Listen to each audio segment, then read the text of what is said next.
Abimelech son of Jerub-Baal went to his mother's brothers in Shechem and said to them and to all his mother's clan, "Ask all the citizens of Shechem, which is better for you to have all 70 of Jerub-Baal's sons rule over you? Or just one man? Remember, I am your flesh and blood." When the brothers repeated all this to the citizens of Shechem, they were inclined to follow Abimelech, for they said, "He is our brother." They gave him 70 shekels of silver from the temple of Baal-berith, and Abimelech used it to hire reckless adventurers, who became his followers. He went to his father's home in Ophrah and on one stone murdered his 70 brothers, the sons of Jerub-Baal. But Jotham, the youngest son of Jerub-Baal, escaped by hiding. Then all the citizens of Shechem and Beth Millo gathered beside the great tree at the pillar in Shechem to crown Abimelech king. When Jotham was told about this, he climbed up on the top of Mount Gerizim and shouted to them, "Listen to me, citizens of Shechem, so that God may listen to you." One day the trees went out to anoint a king for themselves. They said to the olive tree, "Be our king." But the olive tree answered, "Should I give up my oil, by which both gods and men are honored, to hold sway over the trees?" Next, the tree said to the fig tree, "Come and be our king." But the fig tree replied, "Should I give up my fruit, so good and sweet, to hold sway over the trees?" Then the tree said to the vine, "Come and be our king." But the vine answered, "Should I give up my wine, which cheers both gods and men, to hold sway over the trees?" Finally all the trees said to the thornbush, "Come and be our king." The thornbush said to the trees, "If you really want to anoint me king over you, come and take refuge in my shade, but if not, then let fire come out of the thornbush and consume the cedars of Lebanon. Now if you have acted honorably and in good faith when you made Abimelech king, and if you have been fair to Jerub-Baal and his family, and if you have treated him as he deserves, and to think that my father fought for you, risked his life to rescue you from the hand of Midian.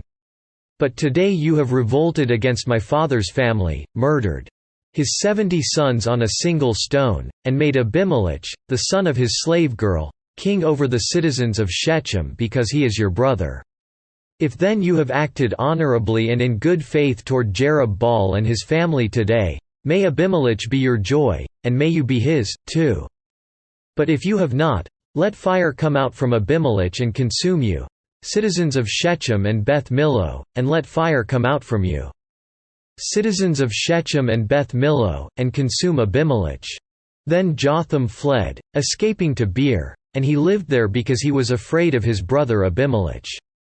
After Abimelech had governed Israel 3 years, God sent an evil spirit between Abimelech and the citizens of Shechem, who acted treacherously against Abimelech.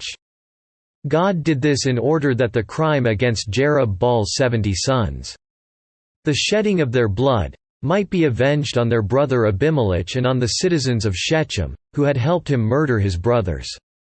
In opposition to him, these citizens of Shechem set men on the hilltops to ambush and rob everyone who passed by, and this was reported to Abimelech. Now Hall son of Ebed moved with his brothers into Shechem, and its citizens put their confidence in him. After they had gone out into the fields and gathered the grapes and trodden them, they held a festival in the temple of their god. While they were eating and drinking, they cursed Abimelech. Then Hall son of Ebed said, "Who is Abimelech, and who is Shechem, that we should be subject to him? Isn't he Jerub-Baal's son, and isn't Zebul his deputy? Serve the men of Hamer, Shechem's father. Why should we serve Abimelech? If only this people were under my command. Then I would get rid of him. I would say to Abimelech, call out your whole army." When Zebul the governor of the city heard what Hall son of Ebed said, he was very angry. Under cover he sent messengers to Abimelech, saying, "Hall son of Ebed and his brothers have come to Shechem and are stirring up the city against you. Now then, during the night you and your men should come and lie in wait in the fields. In the morning at sunrise, advance against the city. When Hall and his men come out against you, do whatever your hand finds to do." So Abimelech and all his troops set out by night and took up concealed positions near Shechem in 4 companies. Now Hall son of Ebed had gone out and was standing at the entrance to the city gate just as Abimelech and his soldiers came out from their hiding place. When Hall saw them, he said to Zebul, "Look! People are coming down from the tops of the mountains." Zebul replied, "You mistake the shadows of the mountains for men." But Hall spoke up again, "Look!